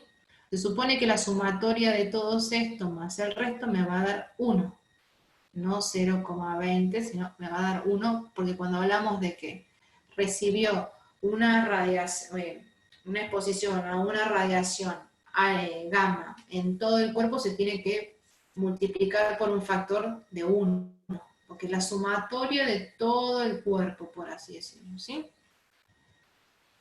En este cuadro está simplificado y visto resumidas cuentas lo que estuvimos hablando hasta recién, ¿sí?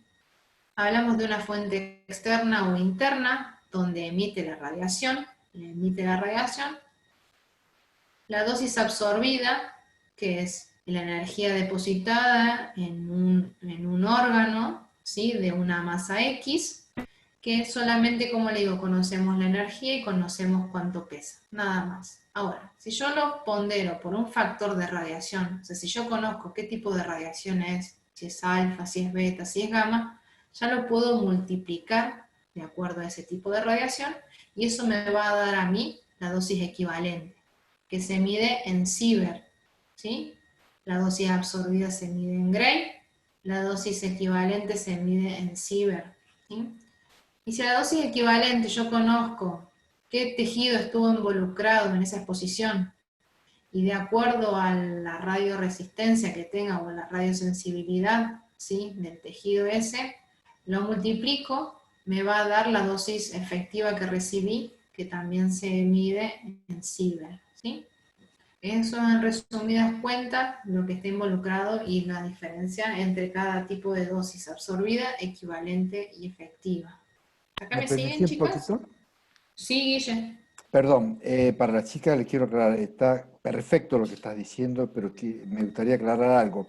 Estas dosis de radiación, tanto la que está marcando ahí, la absorbida, la equivalente y la efectiva, de cierta manera son iguales para la radiología convencional o para la utilización de rayos X, pero son diferentes en lo que hace a la cantidad de radiación o a la energía que van a recibir. Barbarita fue muy clara con respecto a la energía y habla permanentemente de energía que tiene cada uno de las radiaciones que va a utilizar. Nosotros en radiación X usamos un solo tipo de energía que está determinado fundamentalmente por la dosis de radiación que vamos a aplicar en esa superficie. Convengamos una cosa, que a mayor superficie vamos a tener que irradiar más, a mayor espesor vamos a tener mayor densidad. De tener mayor densidad, viene a necesitar mayor cantidad de radiación, porque la densidad va a estar en función directa al número atómico de la estructura que vayamos a estudiar. Concretamente, ustedes vean de que estamos casi en la cuarta o quinta clase y seguimos haciendo referencia a la primera. Estamos siguiendo hablando de átomos, seguimos hablando de iones, seguimos hablando de energía.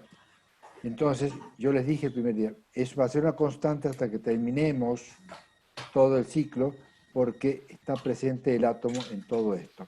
Simplemente yo quería marcar la pequeña gran diferencia entre los factores. Otra cosa, el factor de ponderación que usa Barbarita también lo usamos nosotros en radiología convencional. Y eso es una constante, eso está estipulado por tabla, o sea, no es que nosotros lo sacamos y lo calculamos, son constantes que vamos a utilizar para determinar la cantidad de radiación. Perdón, Barbarita. No, por favor.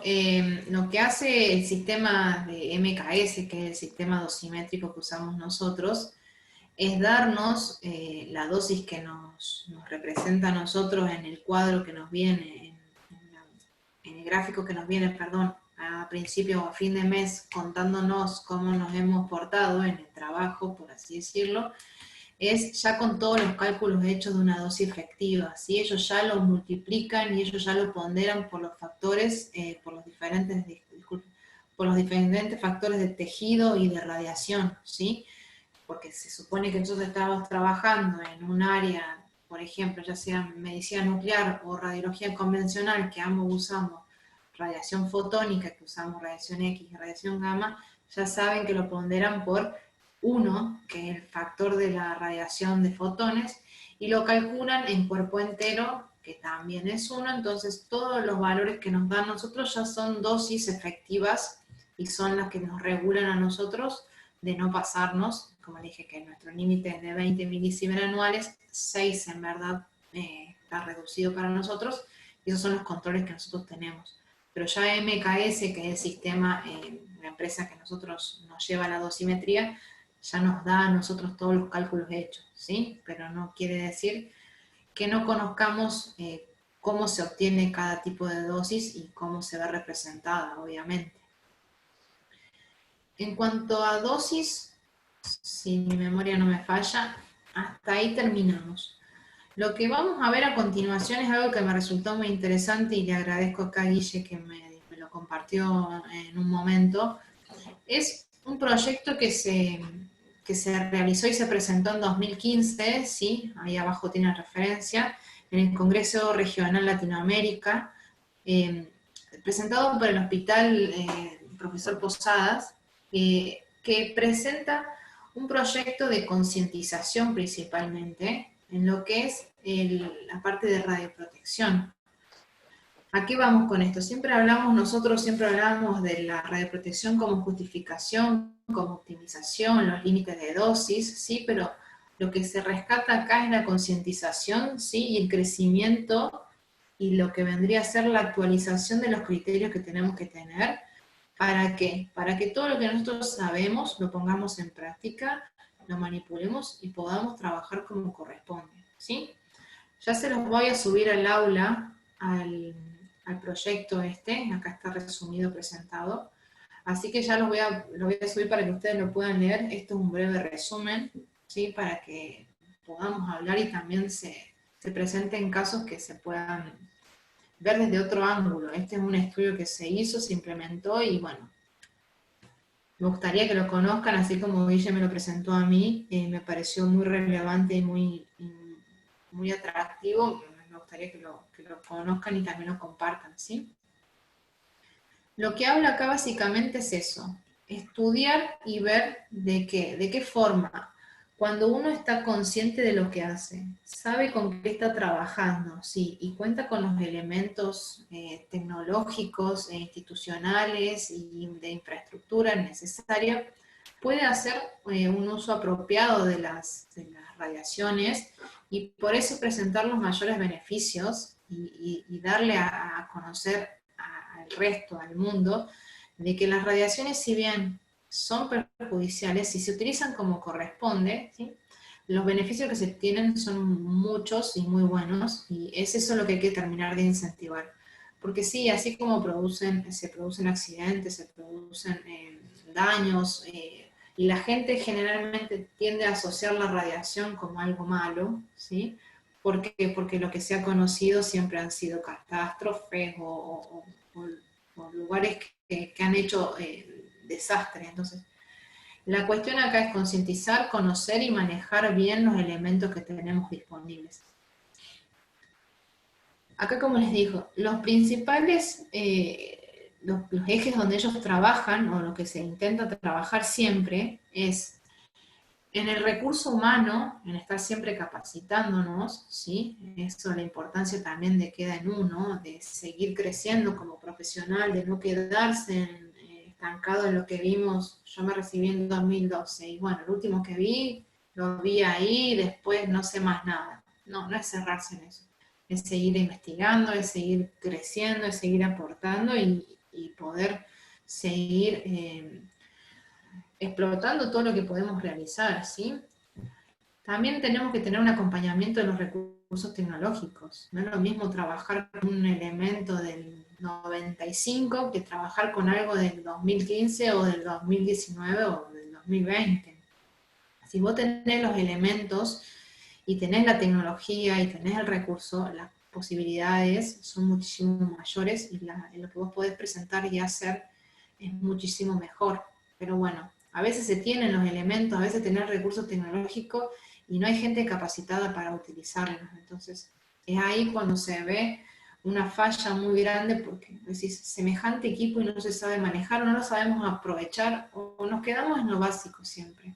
A ver, si yo puedo optimizar y en vez del equipo que yo tengo, nosotros por ejemplo, tenemos dos equipos que son Spec CT, Spec, no tienen nada, no tienen tomografía, nada, pero ¿qué se hace acá en el hospital?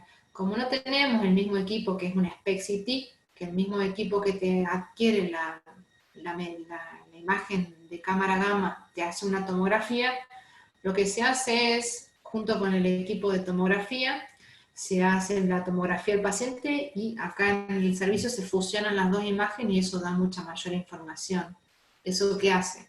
A reducirle al paciente las idas y vueltas y darle un diagnóstico mucho más preciso, mucho más fácil de localizar si tiene una lesión y mucho más fácil de tratar en el caso de que se pueda, y entonces eso hace que se optimice todo y se brinde una buena información, un buen diagnóstico y se pueda dar un buen tratamiento y siempre resguardando y usando todo lo que se tiene por una capacitación y un buen manejo de los recursos que tengamos, ¿sí?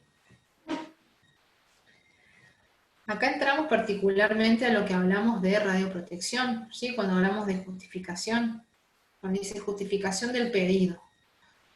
Eso está por ahí un poquito lejos nuestro, pero no dejamos de tener nosotros un punto de jugar en eso. Porque nosotros, por ejemplo, nos vienen los pacientes, nos piden un centellograma óseo por un cáncer de vejiga. Les pongo un ejemplo que nos vino hoy. Bueno, tenemos un centellograma con un pedido de un cáncer de vejiga. Nosotros hacemos un protocolo normal, hacemos un barrido de todo el cuerpo, hacemos una imagen lateral del tórax y una imagen de la zona de la pelvis. Bien. Pero cuando estamos haciendo más preguntas al paciente, nosotros nos damos cuenta que él venía particularmente por un dolor en la zona inguinal izquierda. Bueno, entonces, el pedido no estaba mal, pero cuando nos justifica, o sea, cuando él nos dice que por un cáncer de vejiga, nosotros ya sabemos a dónde tenemos que ir, pero cuando hacemos una anamnesis un poco más profunda, el paciente nos habla de un dolor particular. Entonces, ¿qué hicimos? Nosotros ahí, cuando vimos el pedido que le habían hecho, ya tenía pedida una resonancia, porque tenía dolor también en esa zona, tenía pedida una cámara gamma, lo que hicimos nosotros fue agarrar eso y hacer un poco más de imágenes y tratar un poquito más puntualizando el dolor que tiene. Se justificó el pedido, obviamente, ¿sí? Eso queda en los médicos, en ver, de pedir estudios que correspondan a la dolencia del paciente y no pedir por pedir, ¿sí? Le vamos a hacer radiografías, resonancias, tomografía, y en algún momento algo saldrá y algo sacaremos de todo eso. Eso queda muy a criterio de lo que vendría a ser la parte médica, de ver y de pedir realmente lo que haga falta para no estar yendo y viniendo por el paciente, que encima que tiene que por ahí venirse de lejos, hacerse 400 millones de estudios, pasarse por resonadores, por tomógrafos, por medicina nuclear, inyectar, venir, pobrecito. Eso tiene que estar justificado. A la hora de cuando nos venían conmigo hablando del mismo caso, nosotros lo que hicimos es intentar optimizar un poquito más, ¿sí?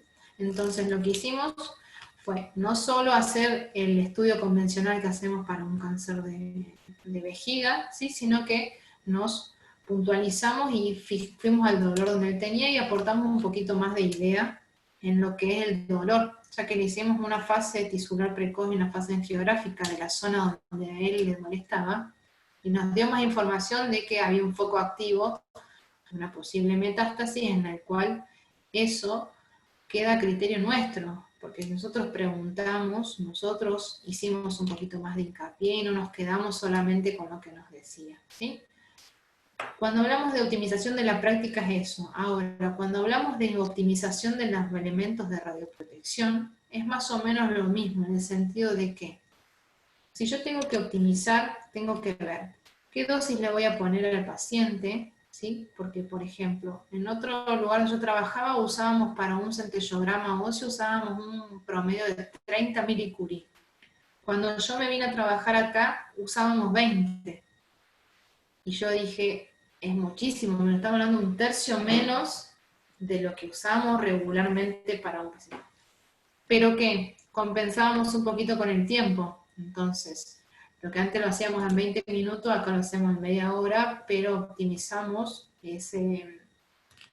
esa material que se le inyecta un poquito menos, se le utiliza un poquito más de tiempo, pero que a nosotros nos da la posibilidad de hacer más pacientes al día, se le reduce la dosis al paciente, entonces obtenemos beneficios en ese sentido. Optimizamos la práctica y podemos tener tanto un buen diagnóstico como una reducción de dosis y de poder implementar bien los materiales. Jugamos con eso, ¿sí? Tenemos el mismo resultado, pero optimizando la práctica.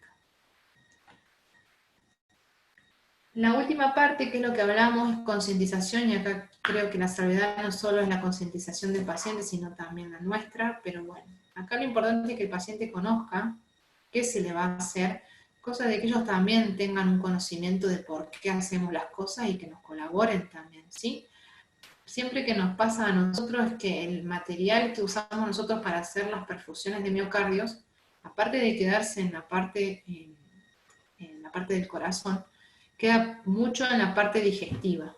Y siempre lo que hacemos es, se le inyecta al paciente y se lo manda a comer algo. Y se le dice que vuelva a los 45 minutos. El paciente que te dice que no tiene hambre, o el paciente te dice que ya comió, o el paciente te dice de que, no sé, que no quiere comer. Entonces uno le explica que si él come, sea lo que fuere, sea un alfajor, sea un turrón, o que tome algo fresco, el material se va a ir de la parte gástrica y me va a dar una mejor imagen en la zona cardíaca. Entonces, cuando se lo concientiza al paciente de por qué hacemos lo que hacemos, que no es porque yo tenga ganas de que vaya a comer o de que me dé tiempo a mí para que el material se concentre, el paciente te colabora y se comporta diferente. Entonces, cuando al paciente se le explica y se le dice lo que se le va a hacer, por qué se lo va a hacer, ¿sí? Los tiempos que van a llevar, eso lo que hace es incentivar y poder manejar diferente todo el servicio. No es lo mismo trabajar con un paciente que no conoce, ya sea por miedo, a que un paciente se le explique y él mismo te colabora, te lleva menos tiempo, estás menos tiempo expuesto. Si a un paciente le decís que no se mueva porque la radiografía dura 2 segundos y si él se mueve hay que repetirlo. Entonces, si vos le explicás al paciente y el paciente está consciente de lo que le está haciendo y que todo eso está en entendimiento, la justificación, la optimización, si vos trabajás como corresponde, lo que es la radioprotección en sí, para todos se ve beneficiada, ¿sí? Tanto para el paciente, que va a tener su método de estudio rápido, no lo vamos a irradiar, no lo vamos a sobreexponer, nosotros no vamos a estar tanto tiempo en contacto, el estudio se va a hacer rápido, de una sola vez, el paciente va a seguir y nosotros también, ¿sí? En todos esos puntos es importante de que se tenga en cuenta la concientización y el crecimiento y lo que vendría a ser la actualización y el crecimiento profesional, como les decía. Guille, no sé si querés cerrar con algo más. Me parece Sí, que yo ya me fui. no, está todo perfecto, Barbarita. Simplemente sin marcar diferencias algunas, pero sí por el tema de la utilización de radiaciones que si bien son muy semejantes, pero son distintos a la vez. Quería hacer dos acotaciones. Barbarita en un momento dijo la importancia de la actualización. Quiero comentar como una anécdota. Años atrás, hace muchos años atrás, me tocó ir a disertar en una provincia del país, del interior, y en aquel entonces me quedé sorprendido la aparatología que tenía el hospital donde fui a disertar, y estaba parado hace un año porque nadie lo sabía manejar. O sea, ni siquiera el hospital privado tenía esa tecnología y estaba abandonado, lo cual implica de que la importancia de la actualización una vez que nos recibimos. Otra cosa que quisiera comentarles es el hecho de que la optimización que nosotros vamos a aplicar, en definitiva, nos va a llevar a mejorar el control de calidad del producto que nosotros vamos a exponer. Hablo del producto que vamos a exponer porque desde el punto de vista profesional, practicantes de esto que tanto queremos, que es la medicina, nos lleva a nosotros, tenemos que tener en cuenta de que nosotros somos poseedores o ejercemos nuestro propio marketing. ¿Qué quiero decir con esto? Que en la medida que nosotros trabajemos bien, nos van a observar. Y dentro de esa observación está la probabilidad o la posibilidad de que podamos alcanzar otros objetivos en lo que hace la actividad laboral. Entonces, como sugerencia final, la aplicación de los ítems que son muy importantes, en este caso de la optimización, nos lleva, pero seguramente nos lleva a mejorar notablemente el control de calidad del producto que nosotros vamos a hacer. Y por último, para completar, Barbarita hablaba el hecho de la información. Nosotros tenemos, es un feedback, o sea, va y viene la información. Nosotros vamos a recibir información del paciente a través de lo que comúnmente se llama anamnesis. Dentro de esa anamnesis está una serie de preguntas para localizar mejor la zona de estudio o la zona en la cual nosotros debemos realizar el procedimiento. Y de parte del paciente es muy importante, tan importante lo que dijo Barbarita, debemos informarle al paciente qué le vamos a hacer, el tiempo que nos va a llevar, por qué le vamos a hacer, porque el paciente no es un objeto, es una persona quien obviamente va a merecer el mayor de los respetos y obviamente estamos trabajando en pos de mejorar su salud.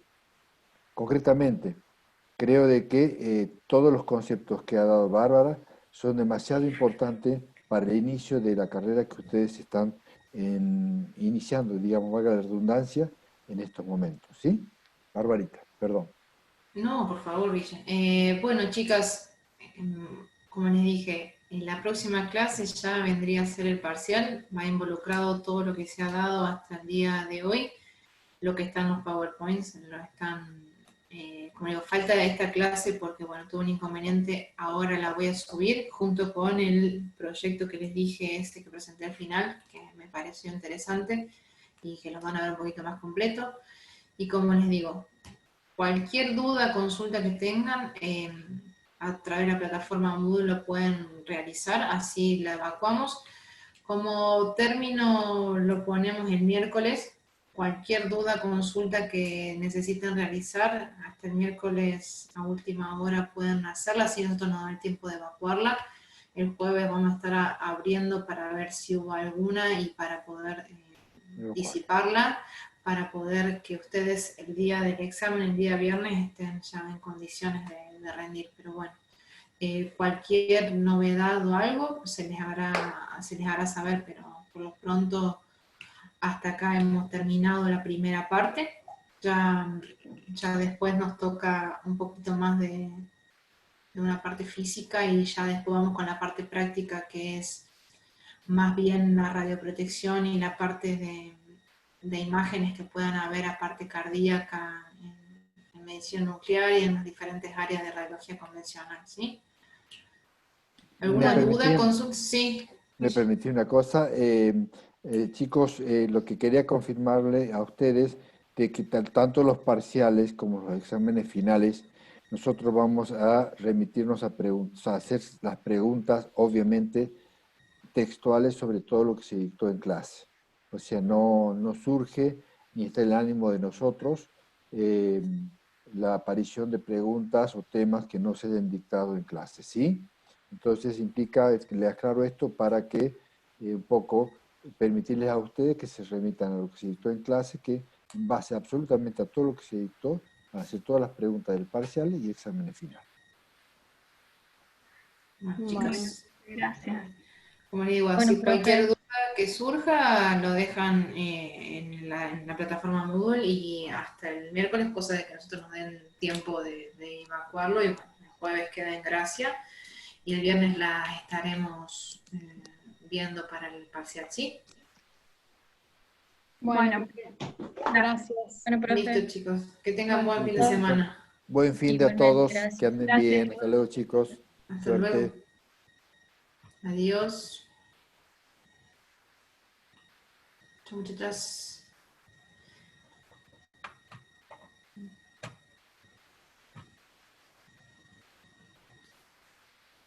Ay,